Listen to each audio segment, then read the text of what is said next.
अत्याचार चरम पर है। पीओके में पाकिस्तान की सरकार और सेना के खिलाफ वहां की जनता ने मोर्चा खोल दिया है। तालिबान और पाकिस्तान के बीच तनाव से पाकिस्तान सरकार दोहरी टेंशन में है। कैसे, इस रिपोर्ट में देखिए, फिर विस्तार से इस पर चर्चा करेंगे।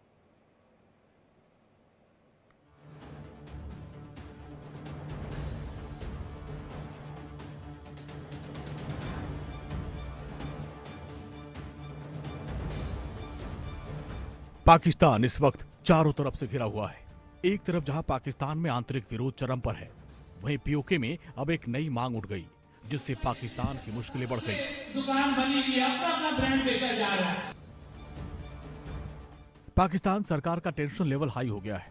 न सिर्फ पाकिस्तान बल्कि पीओके में भी इस बात की मांग हो रही है, एलओसी को पूरी तरीके से खोल दिया जाए। ये मसला कि 70 सालों से दुकान बनी हुई है, अपना ब्रांड बेचा जा रहा है। एंट्री पॉइंट खोलें ताकि हम आर पार गए ये कारोबार कर सकें और हम देखें वहाँ पे क्या सहूलत है और यहाँ पे क्या सहूलत है। जो बड़े बड़े आप दावे करते हैं वो पता लग जाएगा वहाँ पे क्या और यहाँ पे। अब सवाल उठता है कि आखिर पाकिस्तान और पीओके में ये मांग क्यों उठ रही है। दरअसल कश्मीर के विकास को देखकर पीओके के लोगों को यह लग रहा है कि उनका इलाका भी कश्मीर की तरह विकसित होना चाहिए। जिस तरीके से कश्मीर में शांति है, उसी तरीके से पीओके में भी शांति होनी चाहिए। अक्सर ये देखने को मिलता है, या फिर यूं कहें, वहां से जो रिपोर्ट सामने आती है वो ये बताती है कि पाक अधिकृत कश्मीर में रह रहे लोगों की हालत काफी दयनीय है।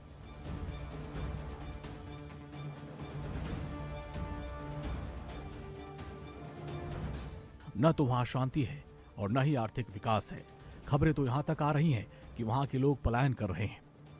वहां के लोगों को कश्मीर बहुत पसंद है और वो कश्मीर में अपना विलय करना चाहते हैं। इसके पहले देश के रक्षा मंत्री राजनाथ सिंह ने भी साफ कहा था कि पीओके की घर वापसी पक्की है। मैं पाकिस्तान की सरकार को भी स्पष्ट बतलाना चाहता हूं कि कश्मीर की रट लगाकर कुछ हासिल नहीं होगा। भारत की संसद में पीओके को लेकर एक सर्वसम्मत प्रस्ताव पारित है कि वह भारत का ही हिस्सा था, है और आगे भी हम मानते रहेंगे।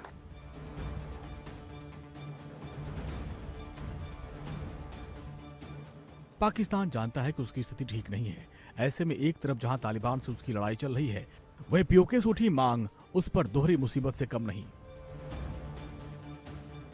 Bureau report, India daily.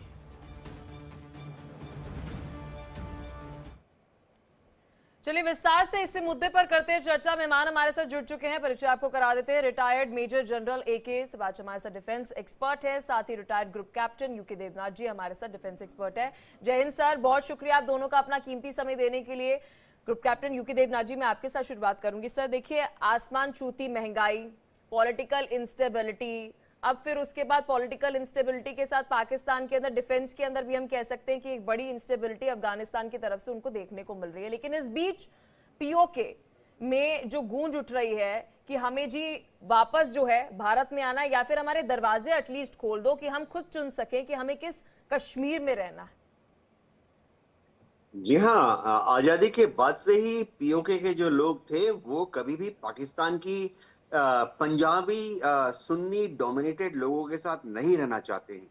जो पाकिस्तान में विषय में डील करते हैं, हम सबको मालूम था कि पीओके के जो लोग हैं वो आजाद ख्याल के होते हैं और पाकिस्तान की रावलपिंडी हो, इस्लामाबाद हो, वहाँ जो सेंट्रल अथॉरिटी है उन्होंने उसको कभी भी तवज्जो नहीं दी। आज भी यही हो रहा है। इसकी सबसे बड़ी वजह यह है कि पीओके के लोगों को पाकिस्तान की सेंट्रल अथॉरिटी है वो दोयम दर्जा का नागरिक मानती है। आज भी पीओके के लोगों को जो सुख सुविधाएं देने की बात उठती है, चाहे एजुकेशन हो, हेल्थ केयर हो, संचार व्यवस्था हो, पाकिस्तान की एडमिनिस्ट्रेशन वहां पर कोई पैसा नहीं खर्च करना चाहती।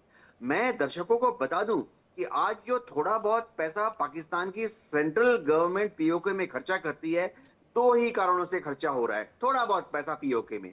एक, क्योंकि वहां पर उनकी डिफेंस आर्मी और एयरफोर्स बड़ी तादाद में तैनात है, गिलगित है, उल्जा है, बाल्टिस्तान है, तो उनको अपनी डिफेंस के लिए थोड़ा बहुत इंफ्रास्ट्रक्चर वहां बनाना पड़ता है। एयरफील्ड है उनकी एयरफोर्स के, उनकी आर्मी के बंकर्स बनने हैं, अप्रोच रोड बनने हैं। यहाँ पे मजदूरी करके पीओके के लोग बेचारे किसी तरह से अपना जीवन यापन कर रहे हैं। दूसरी बात है, पीओके में थोड़ा बहुत जो स्पेंडिंग हो रही है वो इसलिए हो रही है कि चीन जो है सीपीईसी प्रोजेक्ट के तहत शिंगियान से जो बना रहा है सड़क, उसके तहत जो कि पीओके से गुजरती है, जी जी। उसके तहत थोड़ा बहुत खर्चा वहां होता है। इसके अलावा पाकिस्तान ने आजादी के दिनों से कोई भी इंफ्रास्ट्रक्चर वहां पर नहीं डेवलप किया। एक चीज और बता दूं, पीओके का दोहन हो रहा है, ये पीओके के लोगों को मालूम है। वहां जो भी खनिज पदार्थ मिलते हैं, प्रीशियस मेटल्स मिलते हैं, पाकिस्तान की जो प्राइवेट कंपनियां हैं वो आर्मी के शरण में आकर उनको खोद खोद के पाकिस्तान ले जाती है और विदेशों को बेच देती है, चाहे वो लिथियम और हो या यूरेनियम और हो।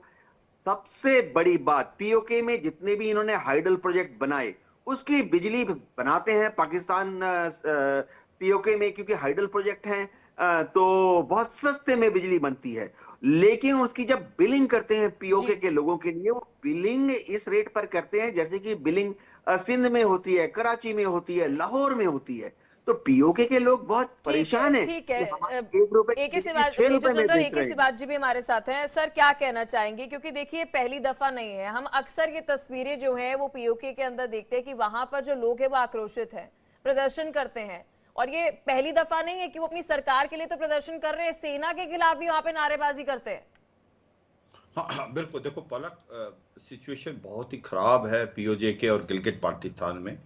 जो उनको झूठ बोला गया था 75 साल से ज्यादा, अब उनको सच पता लगा है कि कहां पर तो भारत का कश्मीर आगे निकल गया है, जहां पर सड़कों का जाल बिछा हुआ है, जहां पर यूनिवर्सिटी हैं, जहां पर आईआईएम बन गए, medical college, engineering college, record time का टूरिज्म हुआ है, और पर कैपिटा इनकम जो कश्मीर के अंदर है भारत वाले में, वो पीओजे के से कम 17 गुना ज्यादा है। तो अब उनको ये पता लगने के बाद आप देखें कि पीओजे के में क्या है, पीओजे के में क्या हो रहा है। लास्ट 2-3 साल से वहां पर लोग जो हैं वो कह रहे हैं आर पार की लड़ाई लड़ेंगे, हम नहीं रहना चाहते पाकिस्तान के अंदर। इन्होंने हमारा मूर्ख बनाया है, इन्होंने हमको एक्सप्लॉइट किया, इन्होंने हमें सेकंड क्लास सिटीजन माना है।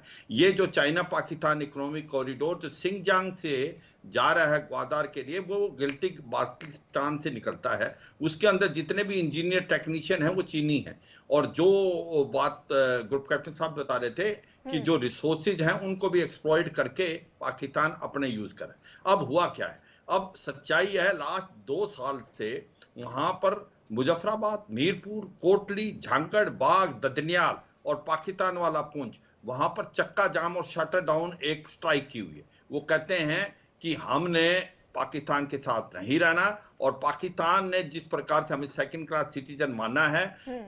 जो बिजली की बात करें तो वो क्या है कि मंगला डैम में बिजली पैदा होती है, वो पीओजे के में है, उसकी लागत है 1 रुपए पर यूनिट। वो पहले पंजाब में जाती है, फिर वापस आती है जो कि पीओजे के और गिलगित बाल्टिस्तान में, उसकी रेट है 76 रुपीज पर यूनिट। तो ये सच्चाई, बिजली आप हमने बनाई और हमको इतने कीमती दी जा रही है, जबकि जो पंजाब का इलाका है उसके अंदर सब्सिडीज है। अब आप एक देखें, नदी है इनकी, जो कृष्ण गंगा नदी है वो पाकिस्तान में उसको नीलम नदी बोलते हैं। वो नीलम नदी मेन नदी है आप पीओजे के की, वो नदी का मुंह मोड़ के इन्होंने पंजाब की तरफ कर दिया, तो वहां पर सूखा पड़ जाता है गर्मियों में। तो सच्चाई यह है कि अब cat is out of the bag. अब उन लोगों ने देख लिया है पाकिस्तान ने हमें मूर्ख बनाया है, हमें सेकंड क्लास सिटीजन ट्रीट किया है, और भारत वाला जम्मू और कश्मीर बहुत आगे रखा। ये एक प्रकार से जिहाद और ये गलत बातें बताते रहे कि वहां पर जो लोग बहुत परेशान हैं, लोगों के साथ ह्यूमन राइट वायलेशन होते हैं। अब आप देखें, उनको पता लगा है कि वहां तो अमन शांति, और जब से भारत के अंदर 3 चीजें हुई हैं, उससे और भी हुआ। पहले ग्राउंड लेवल पे डेमोक्रेसी आई, यहां पर district development council panchayat election हुए, फिर आर्टिकल 370 और 35A को एब्रोगेट हो गया, एक असेंबली इलेक्शन हुए, एक चुनी हुई गवर्नमेंट आई है, बहुत अच्छा काम कर रही है। अभी आप देखें, आज सोनामार्ग की हमने टनल खोल दी, प्रधानमंत्री हैं, अब जोजिला की खुल जाएगी 2028 तक।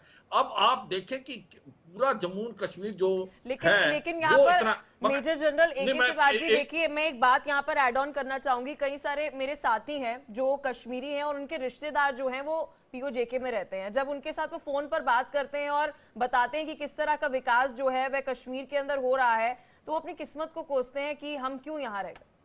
बिल्कुल पलक, आपने you hit the nail on the head, और ये सच्चाई है कि हो क्या रहा है कि उनको मूर्ख बनाता है। मैंने कहा झूठ बोलती है पाकिस्तान की गवर्नमेंट उनको। अब पाकिस्तान के जो आर्मी है वो जा नहीं सकती। आज की तारीख में इतना आक्रोश है पब्लिक में, आप पाकिस्तान का झंडा नहीं लहरा सकते पीओजेके में, वहां पर लोग मारने को तैयार है। तो इन्होंने एक पैकेज दिया, 6 महीने पहले इन्होंने एक पैकेज दिया कि बिजली और पानी और आपको जो पे और पेंशन नहीं मिली थी वो देंगे, मगर वादे तो किए, ग्राउंड पे नहीं हुए। तो अब इनको लगा है कि अब आर पार की लड़ाई लड़नी है। अब आप भारत की तरफ, भारत में तो ये भारत का अटूट अंग है। ये जो एनेक्सेशन साइन हो गया था 26 अक्टूबर 1947 को महाराजा हरि सिंह ने, बल्कि मैं तो स्टेट हमारी जो जम्मू एंड कश्मीर कश्मीर की हैं, तो सच्चाई यह है कि उसके बाद ये जो हिस्सा इन्होंने इलीगली ऑक्यूपाई किया ये भारत का है। ये हमारा रेजोल्यूशन भी पास हुआ है 1987 में कि पूरा जम्मू कश्मीर भारत का हिस्सा है, और हमारी असेंबली में अभी भी 26 सीटें खाली छोड़ी जाती हैं। सिचुएशन ये है, आने वाले समय में पीओजेके और गिलगित बाल्टिस्तान जो कि इलीगली